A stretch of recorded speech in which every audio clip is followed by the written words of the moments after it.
Je vous invite à prendre place. Les plus petits savent, je crois, qu'ils ont une classe préparée pour eux. Et je vous invite à prendre vos Bibles et trouver à Matthieu 27. Vous verrez ici à côté de moi que j'ai mis 3 textes. Et donc, si vous avez des marque-pages ou une feuille, vous allez pouvoir peut-être la garder en marque quand on regarde en Matthieu, quand on regarde en Marc, etc., pour pouvoir revenir à ces 3 textes. Quand nous célébrons ensemble la table du Seigneur, comme on le fait habituellement le dernier dimanche du mois, nous dédions même le serment sur un aspect de la vie ou de la personne de Jésus-Christ. Jésus nous a dit de le faire en mémoire de lui. Et nous ne voulons jamais supposer que nous avons même tous les éléments de la vie de Jésus, de sa personne. Il y a toujours des nouveautés, pas parce qu'elles sont nouvelles, ces vérités sont toujours là, mais pour nous, des horizons plus vastes, plus grandes que on ait pu voir avant. Et aujourd'hui, nous allons voir 3 textes parallèles qui nous parlent de la moquerie que Jésus a subie. Et nous allons essayer de tirer quelques leçons de ces textes bibliques. Écoutons donc la parole de Dieu. Je lis d'abord en Matthieu 27, verset 39. Les passants l'injuriaient. Je vous donne le grec ici, pas seulement parce qu'on va parler du grec tout à l'heure, mais parce que vous allez reconnaître ce mot, je crois. C'est le mot blasphéméo. Diffamer, injurier, calomnier, c'est ce que faisaient les passants envers Jésus. Et secouer la tête en disant « Toi qui détruis le temple et qui le rebâtis en 3 jours, sauve-toi toi-même. Si tu es le Fils de Dieu, descends de la croix. » Verset 41. Les principaux sacrificateurs, avec les scribes et les anciens, se moquaient aussi de lui. Un autre verbe que l'injurier, mais un synonyme. Et il disait, verset 42, « Il y a sauvé les autres et il ne peut se sauver lui-même. S'il est roi d'Israël qui descend de la croix, et nous croirons en lui. Il s'est confié en Dieu que Dieu le délivre maintenant s'il l'aime. Car il dit, « Je suis fils de Dieu. » Nous avons donc les passants, nous avons les principaux sacrificateurs, les scribes, les anciens. Et verset 44, c'est même les brigands.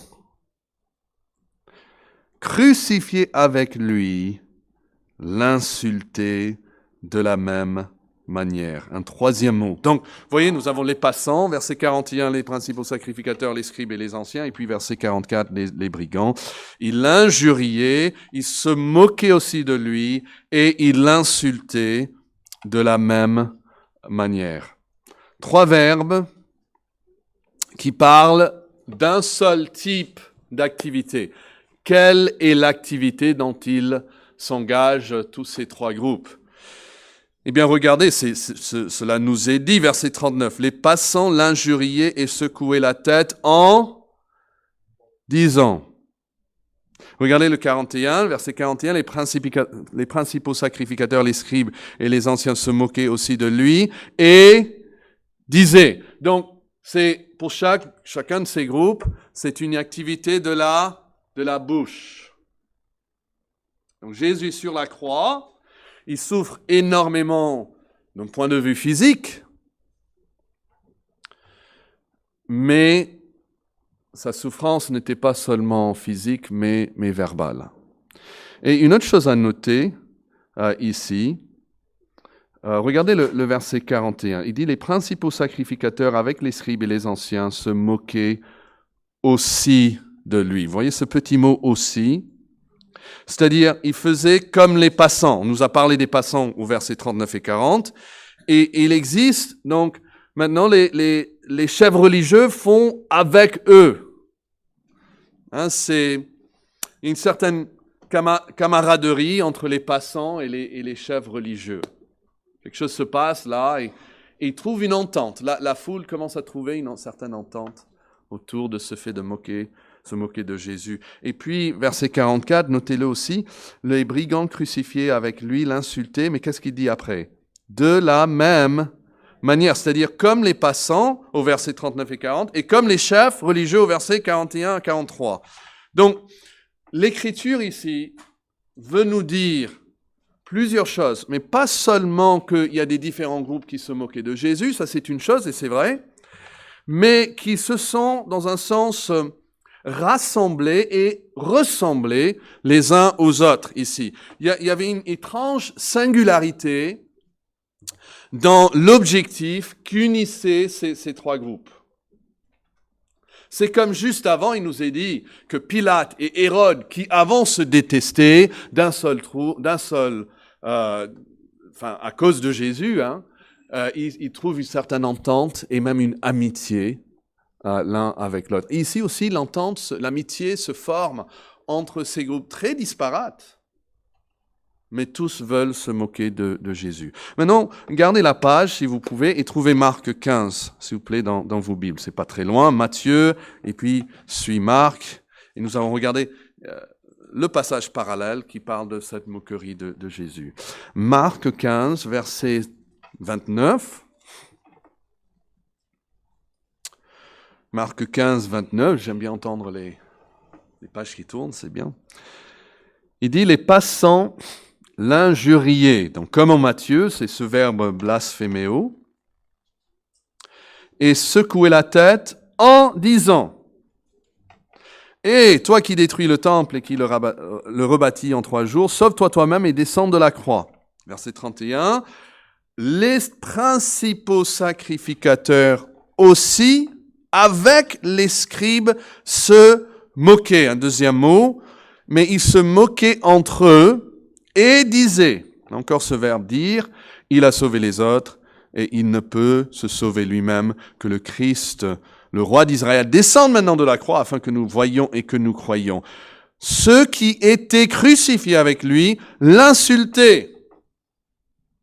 Même mot, mais parlé du même groupe en Matthieu, et ils l'insultaient aussi. Donc, verset 29, les passants l'injuriaient. Verset 31, les principaux sacrificateurs aussi, avec les scribes, se moquaient entre eux. Donc là, on voit bien qu'ils se parlaient entre eux de ces choses. Et puis à la fin du verset 32, ceux qui étaient crucifiés avec lui l'insultaient aussi. Donc 3 groupes, 3 verbes différents, mais tous les verbes sont des verbes de parole. Verset 29, on voit que les passants l'injuriaient, secouaient la tête en disant. 31 aussi, les principaux sacrificateurs et les scribes, entre eux, ils disaient, vous voyez, c'est des souffrances verbales, c'est des accusations verbales. Et puis une autre chose à noter ici, le fait de le faire avec les scribes, de le faire entre eux, nous voyons encore ce rejet commun du Seigneur. Ils partagent ce moment convivial, parce que quand on parle de se moquer, il y a toujours un élément de humeur là-dedans. Donc c'est un moment convivial qu'ils trouvent ici à la croix de Jésus. Ils ont trouvé quelque chose qui les ont unis. Et notons comment les crucifiés même trouvent leur place dans tout cela. Eux qui étaient rejetés et condamnés, il paraît ici, sont dans un sens réintégrés à la fin de leur vie. Ils font partie du groupe parce qu'ils décident aussi de se moquer de Jésus. Et nous savons bien sûr qu'il y a un de ces 2 brigands qui s'est repenti et qui est venu à Christ. Et maintenant, Luc 23, s'il vous plaît. Luc 23. Et nous avons vu, donc, il y a les passants, il y a les chefs religieux, il y a les brigands. Et ici, nous allons voir un 4e groupe aussi qui s'ajoute à cette moquerie. Luc 23, 35, le peuple, il se tenait là et regardait. Donc, les magistrats aussi se moquaient à notre mot, mais ça parle des leaders ici. Ils se moquaient de Jésus, disant, il a sauvé les autres, qu'il se sauve lui-même s'il est le Christ, l'élu de Dieu. Et quel est donc le quatrième groupe maintenant qui s'ajoute? C'est aussi les soldats aussi se moquaient.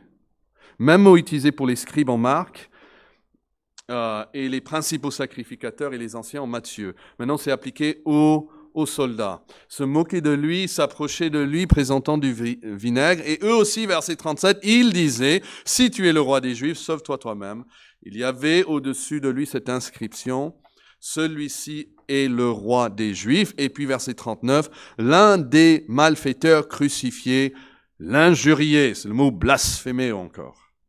Mot utilisé pour les passants en Matthieu et en Marc, ici utilisé pour ce brigand.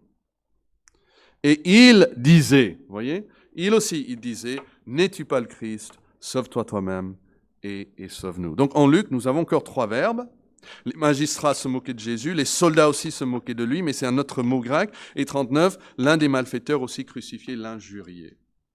Et notez encore ce verbe, cette activité verbale, il disait, les soldats disaient, les magistrats disaient, et même un des brigands aussi disait. Juste un aperçu des dernières heures de Jésus, où il se faisait moquer et railler par tous les groupes qui étaient autour de lui. Et la première chose que je veux noter est très, très simple. C'est que Jésus souffre de ce que disent les autres. Les proverbes nous disent que celui qui parle à la légère blesse comme une épée. Et Jésus a connu la blessure des paroles légères à son encontre. Et peut-être vous souffrez ce matin de ce qu'un autre vous a dit ou de ce qu'un autre a dit de vous. Et vous apprenez. Et je veux que vous sachiez que Jésus connaît cette douleur. Et en fait, il a vécu dans le moment le plus difficile de sa vie. Et il a dû quitter cette terre en entendant à ses oreilles cette moquerie. Et Matthieu 5, versets 11 à 12, Jésus dit ceci, c'est à la fin des Béatitudes, il dit « Heureux serez-vous lorsqu'on vous outragera, qu'on vous persécutera et qu'on dira faussement de vous toutes sortes de mal à cause de moi. Réjouissez-vous et soyez dans l'allégresse, car votre récompense sera grande dans les cieux, car c'est ainsi qu'on a persécuté les prophètes qui ont été avant vous. » Mais notez les 3 choses qu'il dit. Lorsqu'on vous outragera, qu'on vous persécutera et qu'on dira faussement de vous toutes sortes de mal à cause de moi. Parfois, on a tendance de séparer la persécution, c'est une chose, mais de dire faussement de moi, c'est peut-être une autre chose. Non, pour Jésus, c'est la même chose. Il y a 2 de ces mots qui parlent, en fait, des paroles. Outragera, c'est ce qu'on fait avec les paroles. Persécutera, ça peut être physique aussi. Mais dire faussement de vous toutes sortes de mal à cause de moi, ça c'est aussi la parole. Jésus parle de ces paroles mensongères contre nous comme une vraie persécution. C'est cela qu'il estime. Et c'est ce que Jésus lui-même a connu. Et donc le commandement « Faites ceci en mémoire de moi » nous exige de penser à la moquerie qu'il a souffert. Ésaïe avait prédit, nous l'avons dédaigné. Nous n'avons fait de lui aucun cas. Et la deuxième chose que nous avons vue ensemble, déjà, j'espère, dans le texte, c'est que toutes les couches de la société trouvent une cause commune dans leur rejet de Jésus. Dans les 3 passages, nous avons vu donc 4 groupes. Marc parle des passants, Luc parle du peuple, un groupe. Deuxième groupe, c'est les principaux sacrificateurs, les scribes, les anciens, les magistrats. Troisième groupe, c'est les soldats qui sont forcément romains, mais ils entrent dans la moquerie des Juifs. Et puis quatrièmement, c'est même les... Matthieu dit brigands, Marc dit ceux qui étaient crucifiés avec lui, et Luc dit l'un des malfaiteurs. Même eux, qui, par leur propre souffrance, devraient avoir une certaine compassion naturelle, même eux se sont tournés contre lui. Et ils trouvent tous une cause commune en se moquant de Jésus. C'est presque comme on voit toutes ces unités, ces groupes différents, se transforment dans une seule entité pour se moquer ensemble de Jésus. La présentation qu'il nous est donnée, c'est presque comme une chorale qui s'est répétée, qui s'est préparée, et on est différentes voix, hein, les voix hautes, les voix basses, mais elle chante, la chorale chante la même chose. Et dans ce monde, on nous sépare de plus en plus dans des catégories distinctes et différentes. Hein, moi, je viens d'ici, moi, je fais ça, moi, je suis comme cela. Et nous regardons les uns et les autres et nous voyons nos différences. Nous voyons, lui, il n'est pas comme moi. Et ça crée beaucoup de tensions dans la vie, hein, même parmi les non-chrétiens. Mais vous savez que la Bible n'adopte pas cette approche envers l'humanité.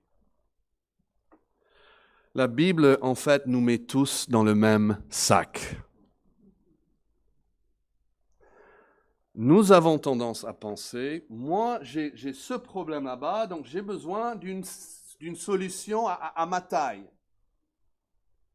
Moi, je viens à l'église parce que moi j'ai cet autre problème et moi, j'ai besoin de cette solution là-bas.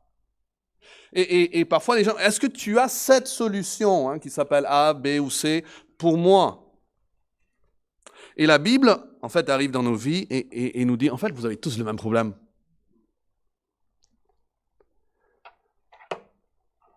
Vous étiez, comme dit Éphésiens 2, vous étiez morts par vos offenses et par vos péchés, dans lequel vous marchiez autrefois, selon le train de ce monde, selon le prince de la puissance de l'air, de l'esprit qui agit maintenant dans les enfants de la rébellion, ou dans les fils de la rébellion. Et puis, c'est l'apôtre Paul qui parle ici. Hein. C'est le pharisien, l'ancien pharisien juif, qui parle à des païens, des juifs, mais aussi à des païens, et il dit « nous ». Vous voyez, c'est un truc. Au début, il a dit « vous », mais là, il veut s'inclure dans le groupe. « Nous aussi, nous tous aussi », il dit. Nous étions de leur nombre, et nous vivions autrefois selon les convoitises de notre chair, accomplissant les volontés de la chair et de nos pensées, et nous étions par nature, nous tous, nous étions par nature des enfants de colère. Et quand la Bible dit les enfants de colère ici, il ne dit pas on était des enfants colériques. Ça parle de la colère de Dieu. Hein. Au lieu d'être des enfants de grâce, on était des enfants de colère. La colère de Dieu reposait sur nous. Nous tous aussi, et puis il dit comme les autres. Vous voyez cette tendance, on veut toujours se distinguer. Depuis le bas âge, hein, on prend deux enfants qui se bagarraient. Quelle est la première chose que chacun veut dire? J'étais pas comme l'autre. Et on se distingue, on se sépare, on est mieux, on n'est pas... Voilà, c'est vrai, on n'est pas parfait, mais on ne fait pas comme l'autre. Et la Bible parle du fait qu'on se compare les uns aux autres. Mais un vrai chrétien, quelqu'un qui vient à Christ pour le salut, réalise en fait qu'il est comme tous les autres. Qu'il est par naissance et donc par nature un enfant sous la colère de Dieu, qu'il est né mort dans ses péchés et qu'il suivait en fait comme tous les autres le train de ce monde, qu'il était sous l'emprise même du prince de ce monde et qu'il suivait comme tous les autres les convoitises de sa propre chair. Le diable, le monde et la chair. On était tous esclaves de cela. Et donc votre plus gros problème ce matin n'est pas ce qui vous distingue des autres. Je suis là pour vous dire avec l'autorité de la Bible hein, que votre plus grand problème, c'est ce que vous avez en commun avec tous les autres. C'est votre péché. Car la Bible dit, en Romains 3, 23, « Tous ont péché et sont privés de la gloire de Dieu. » Et la Bible enseigne en fait l'unité de la race humaine à 4 niveaux différents. La Bible nous regarde comme une seule race. Nous sommes unis dans la création. J'espère qu'on est tous d'accord avec ça. Nous avons tous les mêmes parents, Adam et Ève. N'importe notre couleur de peau, nous avons tous les mêmes parents. Et malheureusement, nous sommes tous unis dans la chute. Romains 15, 12 est très clair. Le péché est entré dans le monde par un seul homme et par ce péché la mort, et qu'ainsi la mort s'est étendue sur tous les hommes, parce que tous ont péché. Il parle de ce péché en Adam. Mais nous qui sommes en Christ, nous sommes unis dans la rédemption. Nous avons encore vraiment une vraie raison d'être unis ensemble. Nous sommes un en Christ. Quand Jésus prie à son Père, je prie qu'il soit un. Ce n'est pas une espérance qu'ils vont tous pouvoir venir ensemble dans une seule église. Non, en fait, c'est une réalité. Par sa mort, les chrétiens sont un en Jésus-Christ. On n'a pas besoin de prier, Jésus est mort pour que ça se fasse. Et puis, nous serons unis dans la gloire. Ces 4 points sont vraiment la réponse à tout ce qui nous sépare dans le monde. Mais je voudrais maintenant attirer votre attention sur le thème commun, sur le thème commun de leur moquerie.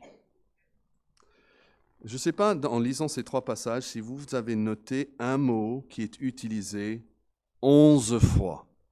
On l'a répété 11 fois. Et on va vite regarder les 3 passages. Si vous les avez gardés, si vous avez votre marque-page, elle sera utile, il vous sera utile maintenant. Matthieu 27, 39. Les passants l'injuriaient, secouaient la tête en disant, toi qui détruis le temple et qui le rebâtis en 3 jours. Qu'est-ce qu'ils lui disent à Jésus? Qu'est-ce qu'ils disent à Jésus? Sauve-toi toi-même. Sauve-toi toi-même. Et verset 41, c'est les principaux sacrificateurs, les anciens qui se moquent de lui, et ils disent, verset 42, quoi? Il a sauvé les autres et il ne peut se sauver. Les passants disent, sauve-toi! Ils ne peuvent pas se sauver. Verset 43, il s'est confié en Dieu, que Dieu le délivre. Un synonyme. Et puis Marc, regardez Marc, chapitre 15, verset 29. Les passants l'injuriaient, secouaient la tête en disant « Et toi qui détruis le temple et le rebâtis en 3 jours », qu'est-ce qu'ils disent, verset 30 ? « Sauve-toi toi-même !» Et puis au verset 31, les principaux sacrificateurs aussi, les scribes se moquaient entre eux et ils disaient « Il a sauvé les autres et il ne peut se sauver lui-même. » S'il le peut, qu'il descende de la croix, on saura qu'il peut se sauver.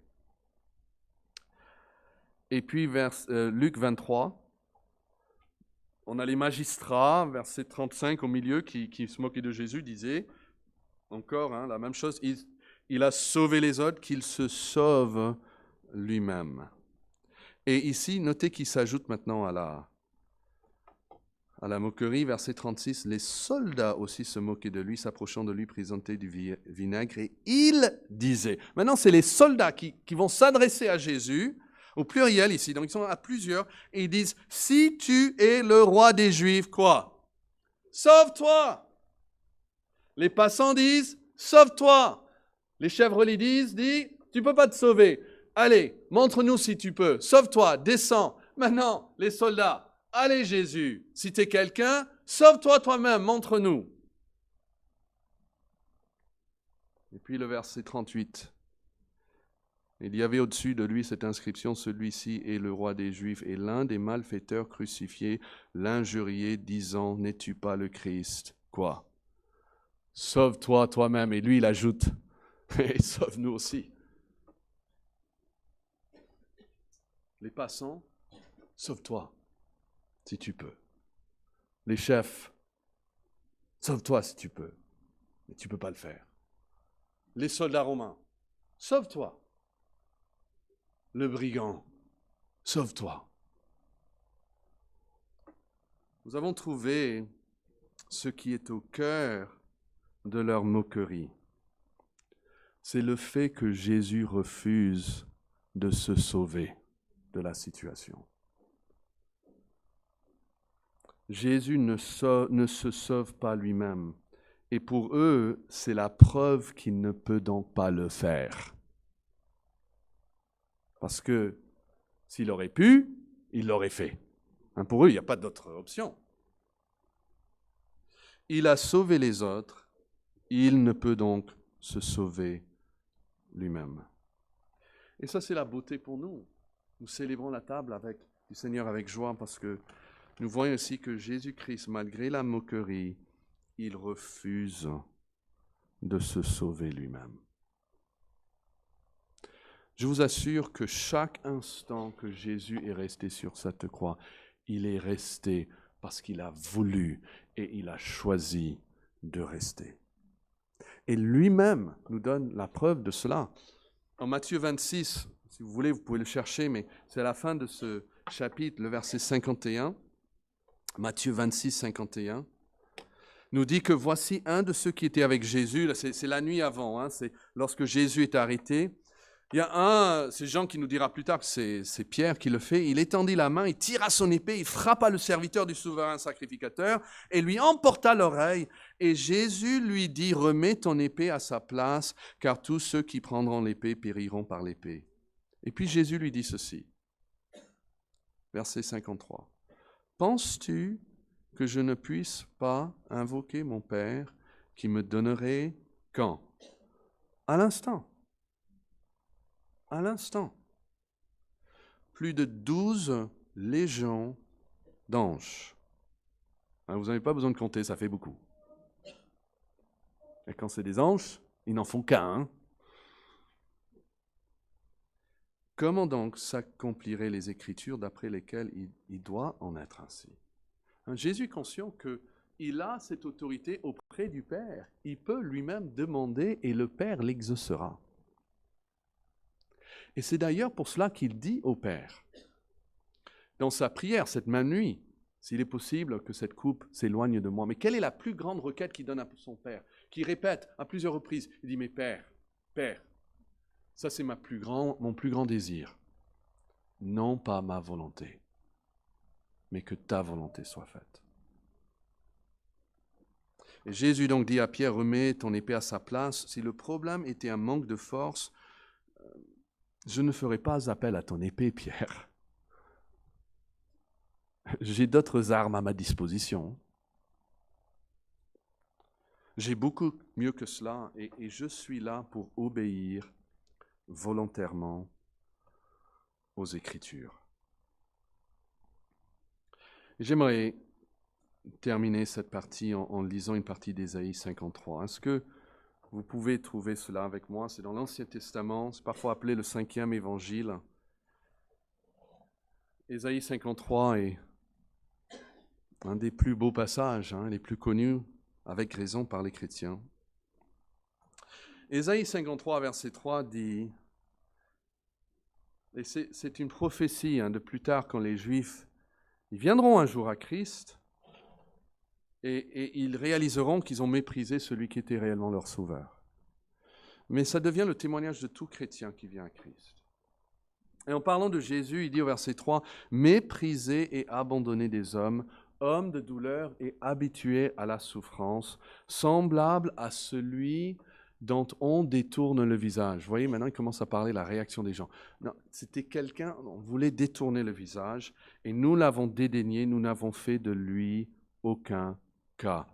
Cependant, et ça c'est un grand cependant, mes amis. Parce que c'est exactement ce qui arrive, même sur la croix. Ils sont en train de se moquer de lui, de le pousser à montrer encore sa force, de se sauver de la situation. Et ils sont en train de rejeter leur seul sauveur. Et cependant, malgré ce rejet de la part de toute la foule, ils réalisent plus tard, ils diront plus tard, verset 4, ce sont nos souffrances qu'il a portées.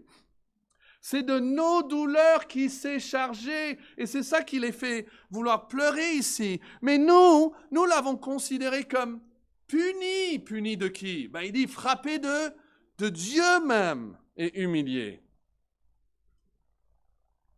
Leur estimation, c'est qu'ils méritaient la mort.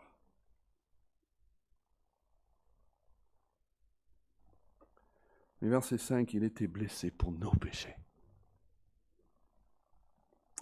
Il a été brisé pour nos iniquités. Et le châtiment qui me donne, qui vous donne, qui nous donne la paix, ce châtiment est tombé ce jour-là sur lui.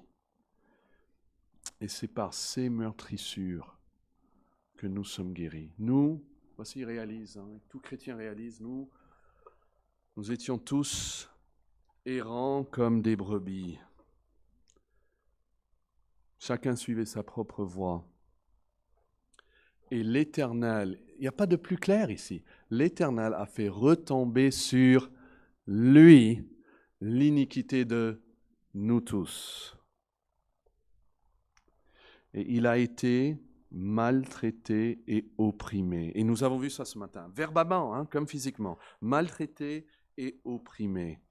Et notez, 700 ans avant la mort de Jésus-Christ, ce qui est prédit par rapport à sa réponse envers toutes ces moqueries, de la part de ses chefs religieux, de la part des passants, de la part des soldats, de la part des autres brigands. Il n'a point ouvert la bouche. Vous savez, comme moi, que quand nous nous estimons être mal jugés ou mal compris, c'est le moment le plus dur dans la vie de fermer la bouche. Et Jésus, face à cet opprobre et cette moquerie, il n'a point ouvert la bouche. Et ce qui est beau ici, voyez l'image, il dit verset 6, nous étions tous comme des brebis dans le sens que on partait tous sur sa propre voie. Mais Jésus aussi était semblable, un agneau qu'on mène à la boucherie et à une brebis muette devant ceux qui l'attendent, il n'a point ouvert la bouche. Le salut nous est offert ce matin parce que, malgré la moquerie, Jésus a choisi de ne pas se sauver de la croix. Mais je voulais vous dire une chose qu'il savait. Et la Bible dit que c'est même une joie qui remplissait son cœur. Il savait qu'il pouvait se remettre même jusqu'à la mort à son Père. Et c'est ce qu'il fait, ces derniers mots. Je te remets mon esprit. Et il savait qu'il pouvait se remettre même jusqu'à la mort, mais que la mort n'allait pas être la fin. Et Hébreux 12 nous parle de ça. C'est pour la joie qui lui a été réservée, qu'il a subi, donc l'opprobre et l'ignominie. Et après, il s'est assis à la droite de Dieu le Père. C'est là où il est aujourd'hui. Et nous, les chrétiens, imaginez que nous sommes au Niger ou dans un autre pays, et on nous approche et on nous persécute, mais on sent que ça allait peut-être jusqu'à la mort. Est-ce qu'on peut se confier à Dieu même jusqu'à la mort et même à travers la mort? La réponse est oui, parce que nous savons que la mort n'est pas la fin. Il y a une joie qui nous est réservée de l'autre côté de la croix, de l'autre côté de la mort. Et Jésus aujourd'hui est exalté, il est à la droite de Dieu et il donne le salut à quiconque lui le demande. Ils ont prêché après qu'il n'y a du salut en aucun autre, car il n'y a sous le ciel aucun autre nom qui ait été donné parmi les hommes par lequel nous devons être sauvés. Et donc nous prêchons Christ ressuscité, crucifié d'abord pour nos péchés, mais ressuscité éternellement. Il est notre vie. Et Jésus a dit, puisque je vis, vous aussi, vous vivrez. Il est mort pour vous, afin que vous puissiez vivre toujours avec lui. C'est pour ça qu'il a dit, je vais vous préparer une place. Il parle de la croix, je vais à la croix vous préparer une place. Mais la fin pour le chrétien, c'est que je reviendrai et je vous prendrai avec moi, afin que là où je suis pendant toute l'éternité, vous y soyez aussi. Prions. Ô Dieu, nous sommes touchés par la mort que tu nous manifestes à travers ton Fils. Et nous prions que par ton esprit, tu œuvres dans les cœurs pour que aucune âme ici présente ne puisse rester indifférent. Nous pensons aux lamentations de Jérémie où il dit « N'est-ce rien pour vous de voir la misère de cette ville ?» Et nous prions qu'il n'y ait personne ici qui puisse contempler la mort de Christ, sa souffrance, et puis partir comme si ce n'était rien. Ô Dieu, sauve, tu es le sauveur par excellence.